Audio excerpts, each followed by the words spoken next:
very happy Friday to you, and thanks so much for joining us on Up North Live Unscripted at 6:30. Not a bad Friday weather-wise across northern Michigan. Pretty mild, nice temperatures, a little bit of rain earlier, but I think the big story is many folks, if you stepped outside, the sky isn't looking super blue today. It's a little cloudy, a little hazy, and a lot of that is from smoke from wildfires up in Canada. So, Joe, how long will we continue to see these smoky skies? Yeah, I think through this evening at least, especially I know we have some clouds out there too, but where the sun's kind of coming out now, you can see that, like what you just mentioned, Maya, some of the whitish, hazy look to things out there this evening. But we're in a situation where that smoke is actually going to get pushed out of here, and I think it should be done with for the majority of the weekend.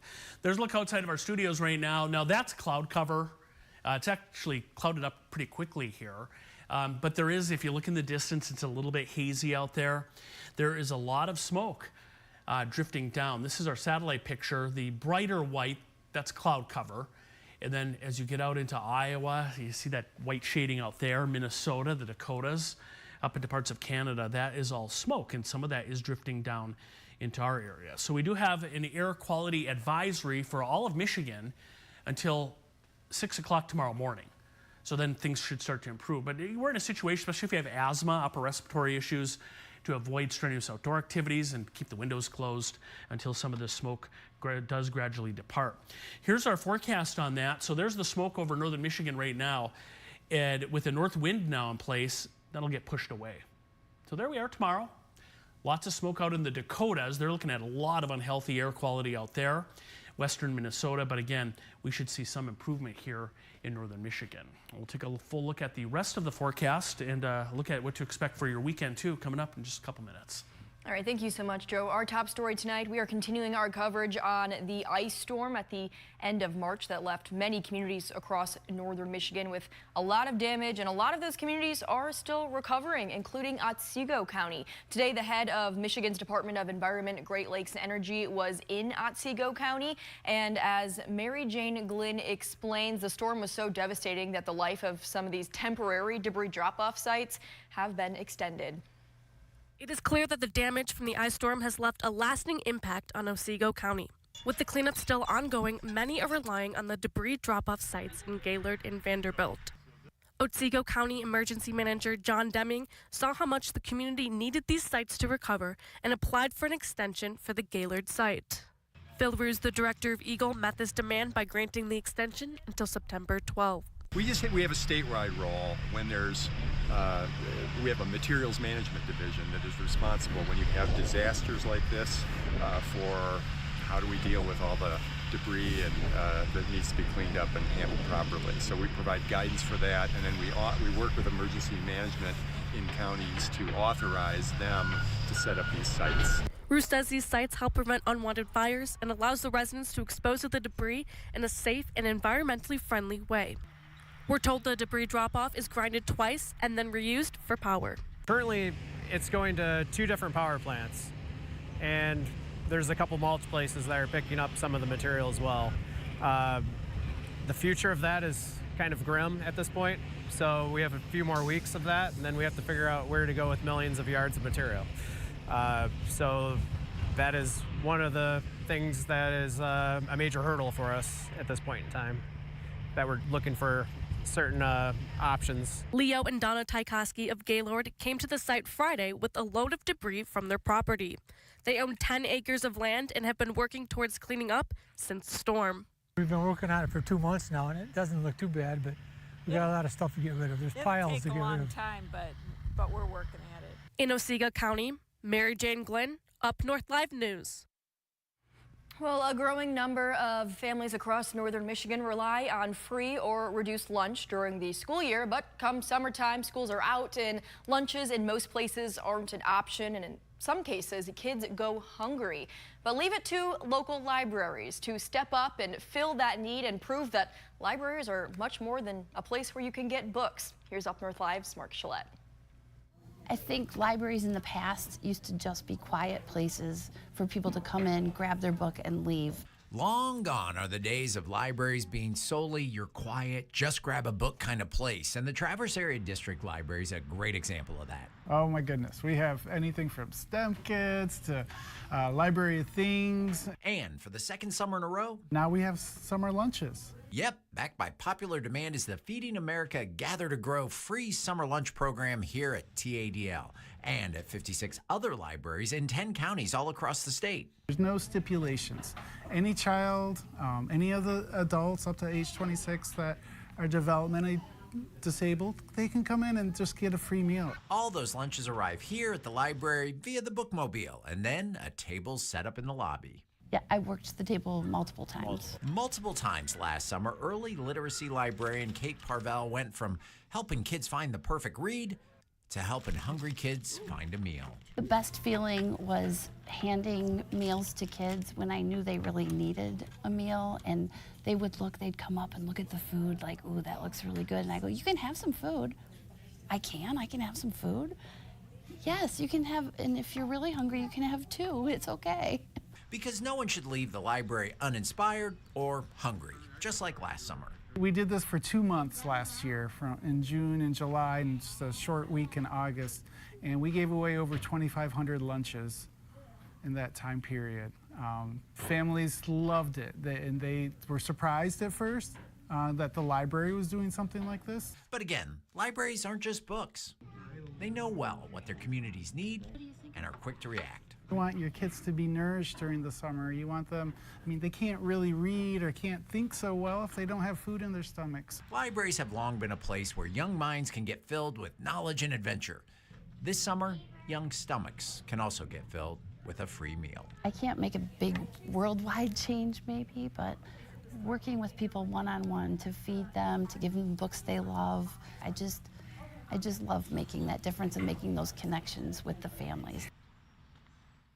That was Mark Shillette reporting, and the free lunch program kicks off on Monday. While the Traverse Area District Library is offering the lunch program at 4 of its locations, they certainly aren't the only ones. You might have heard Mark say this in his story, but there are 57 local libraries in 10 counties across the state that are offering a similar program, and each with different hours and different days. So for more on that, to see a schedule and a breakdown of all of the different free lunches available in your community, head to our website, UpNorthLive.com.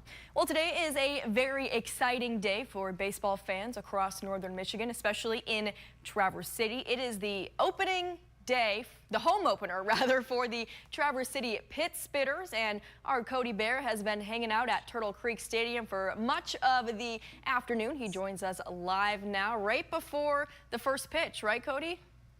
That first pitch is at 7:05, so what is that, less than 30 minutes now? They'll get things started and get the season at home at least started here. And I'm sure the team is very excited to be back at home because they've already played 4 games on the road and things didn't quite go their way during those 4 games. Yeah, that's right. They played the Rockford Rivets, a couple games there, and then the Royal Oak Leprechauns. And those were the 4 games, 2 at each, and they did drop all of them. Now, it wasn't all bad. Some of the games were close. There was a 2-1, a 3-1. So it wasn't all, like blowouts. It was close, competitive games that Traverse City really did fight in. But yes, they're excited to be back home with a crowd that's rooting them on to get that first win of the season here. And maybe they were just waiting to be back at home to get that first win of the season. No better place to do it. Yeah, right. Earlier we saw a little bit of rain and then the sun came out. Now it's looking a little cloudy there, but are there still quite a few fans out there? Oh, yeah, there's a decent amount here. I can show you real quick. The clouds are out a little bit, but it doesn't look too bad. And you can see they're starting to fill in. There's still a lot coming through the gate right now. So it's not too bad of a turnout, and it's still coming in. So what has the energy, the environment been like there at Turtle Creek Stadium ahead of the first pitch? Yeah, it's been very exciting. A lot of excitement around. Music's been pumping through the speakers. They actually had Dueling Pianos, a group, come in and play live. So right at the gate, there's, a little band playing live, coming through the speakers, and of course the hot dogs, the popcorn. A lot of excitement here, ready for the game. So I think once things get started, it'll get pretty loud. And you talked about this earlier in our 5 o'clock newscast, but a few new additions to Turtle Creek Stadium this year. Talk a little bit about those. Yeah, so the biggest one I can show you real quick, and you may have saw it behind me. When you look at this beautiful turf, if you zoom in, kind of, it looks far away, but right there at the right past the outfield, you see this brand new video board where you got the Turtle Creek Stadium above it, and then of course right now it's showing Traverse City Pit Spitters, and they're very, very excited about this new video board. And they say, it's going to bring a lot of excitement and just more production value to the game. You'll be able to watch highlights. They were showing a feature earlier while fans were still coming in. So it's a lot of excitement around that video board. They say it's, you'll have your replays to watch after Traverse City, hopefully, scores some runs. And Cody, have you been to a Pit Spitters game before? I haven't. So I'm very excited as a fan as well to be here to kind of take it all in, because it's a beautiful stadium, beautiful field behind, and a good amount of crowd here. So I'm excited to this is my first time at a Pit Spitters game, taking in this crowd and this game. Well, as a sports fan, I know you're going to have a lot of fun out there. It's really a unique experience going to a game at Turtle Creek Stadium because you're pretty close to the field, so you can get up pretty close to the front couple rows, and it's like you're on the field playing with all of these guys out there. But Cody, I know, have you been talking to some fans who are there? I talked to a couple fans right before I went, live at 5 and 6. I was talking to some fans just about, is this their first time here? And there were a couple that said, hey, this is my first time at a Pit Spitters game. There were some that, they've been here before, but they're still just as excited for this season. All right, Cody. And you have a story coming up at 11 o'clock. Is that just going to be, we know Harrison Beebe has the day off. He deserves breaks too. Is that going to be kind of like a highlights of the game, or is that going to be more from like the fan perspective? What can we expect at 11? Yeah. A little bit of both. I'll have some highlights for you, but I've talked to some fans, and I also talked to the GM here for the Pit Spitters, so you'll get to hear from a little bit of all of it tonight. All right. Anything else that you want people to know about the home opener at Turtle Creek Stadium before we let you go?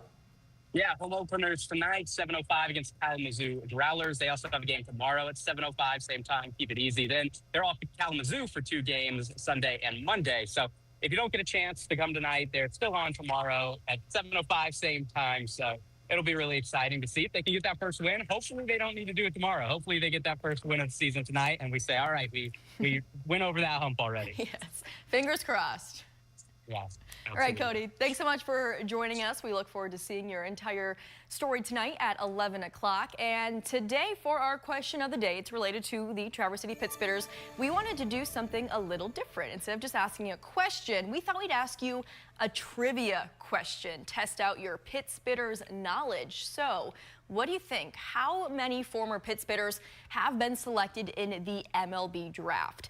If you scan the QR code on your screen right now, that will take you to our website, and we do have a couple of options, so don't worry. It's not a fill in the blank. It is multiple choice. So the options are 7, 11, 15, or 21.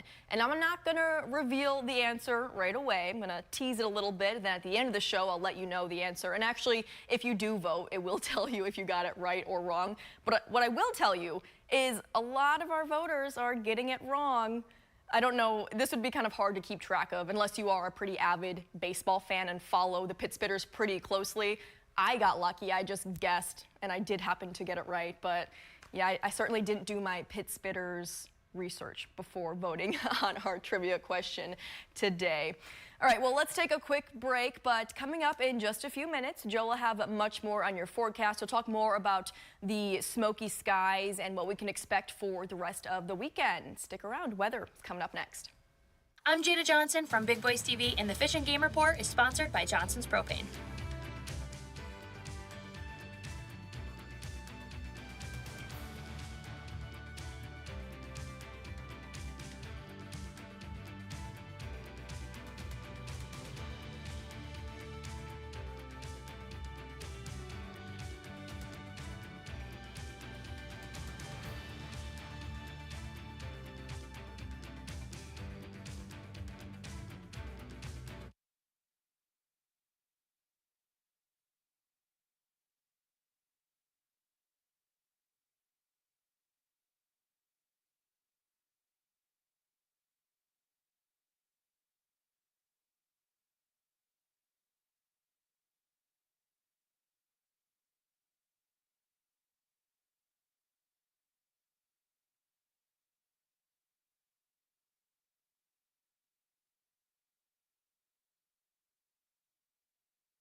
Welcome back, everyone. Starting our weekend with a bit of smoky skies, but Joe says that's not going to stick around much longer into the weekend. So, Joe, once the smoke does leave our area, what can we expect weather-wise the rest of the weekend? Nothing. It's going to be so quiet.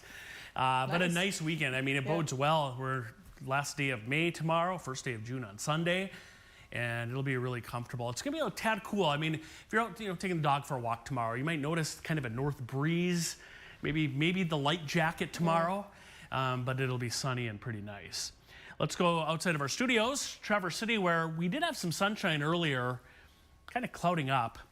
Although, looking at radar, and I'll show it to you in a minute, it is dry, at least for the time being, and should stay that way most of the rest of the night now. We did have some rain in a few spots a little earlier. We talked about this a few minutes ago. We do have an air quality advisory in effect until 6 o'clock tomorrow morning. And again, that's for wildfire smoke drifting south out of Canada. And I want to kind of look at this a little more in depth. There's our satellite picture.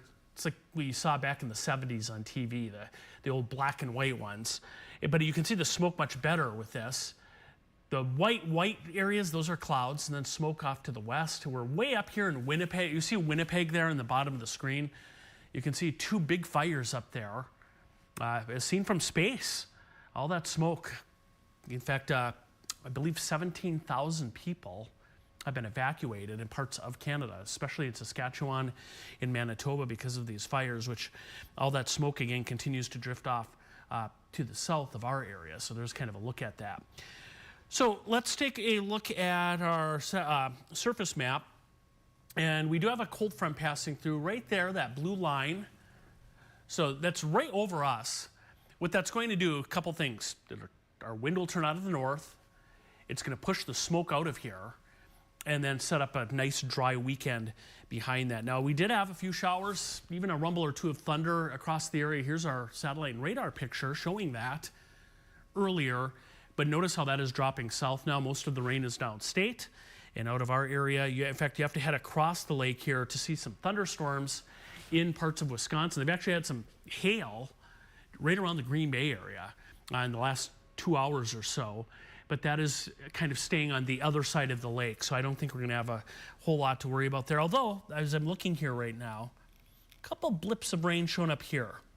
So, if you're around the Rogers City, Alpena areas, looks like maybe a few showers right in through there, but again, we're not looking at much more additional rain tonight. So here's what we're expecting as we go into the weekend. Any rain ends tomorrow, maybe a couple clouds near Lake Huron in the early morning hours, but then sunshine all day Saturday. There's Sunday, same thing, beautiful weather. And we'll take you into Monday. Yeah, nice, really pleasant weather coming up here. With that being the case, the UV index, we start talking about that this time of the year. It's going to be up there at an 8, so you might want to keep the sunscreen nearby with all that sun beating down and those long days now, the sun angle really high in the sky this time of the year. So that's kind of, in a nutshell, what we're looking at. We'll kind of repeat the weekend one more time. There's tomorrow, mid-50s to mid-60s, sunshine all day, cooler than average with north wind breezy. And there's Sunday, 60s, abundant sunshine, a beautiful start to the month of June on Sunday, north-northwest wind, and the extended forecast. Dry through Monday. Looks like a front moves in late Tuesday. Another cold front, so that'll kick off a few showers and storms toward the middle of next week. But until then, it looks pretty dry. And again, a nice weekend coming up, Maya. Looking forward to it, Joe. Thank you so much for that. All right, coming up next in sports, we are continuing the conversation on the Traverse City Pit Spitters. We told you that Harrison does have today off, but before their home opener, Harrison talked with the coach and a couple players during media day and shares more from their conversation straight ahead.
Well, as we all know by now, the home opener for the Traverse City Pit Spitters has arrived, and although the team is starting off the season 0-4, they're still learning to gel as new teammates and with a new field manager. And our sports director, Harrison Beebe, caught up with the coach and a couple of players last week for Media Day. Different feeling walking around the place knowing it's unofficially It is somewhat a different feel, but I just feel like I've always been a part of the organization. You know, the Pit Spitters, the Chamberlains and Jacqueline and Mickey Graham before Jacqueline, they've just always made me feel like a part of the family here. So in that sense, it really hasn't been any different. I've said a number of times it just feels like home away from home. I've leaned on Reeves, you know, for a long time, and it is different being up here without him.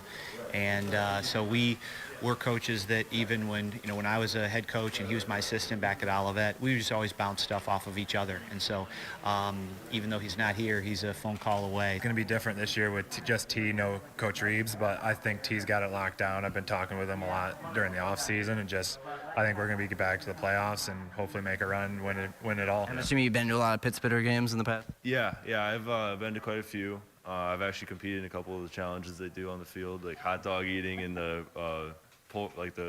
tug of war. So How'd you fare?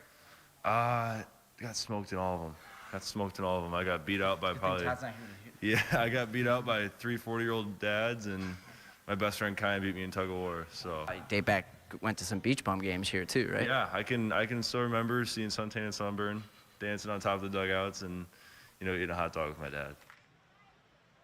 I love that shot of the dog trying to jump up and grab the woman's hot dog. All right, we're going to take a quick break, but we will reveal our answer for our question of the day trivia edition related to the Traverse City Pit Spitters straight ahead.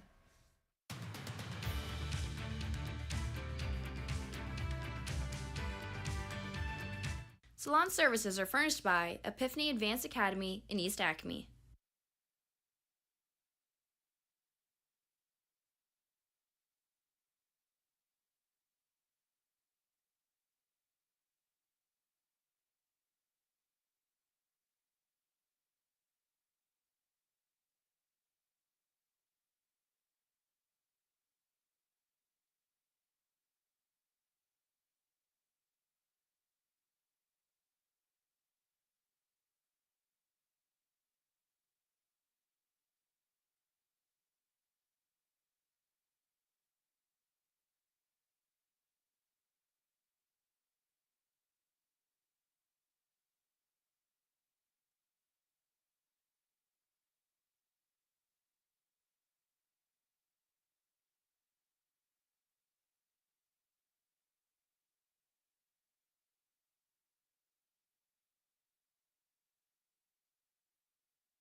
Today's question of the day was a trivia question. How many former Pit Spitters have been selected in the MLB Draft?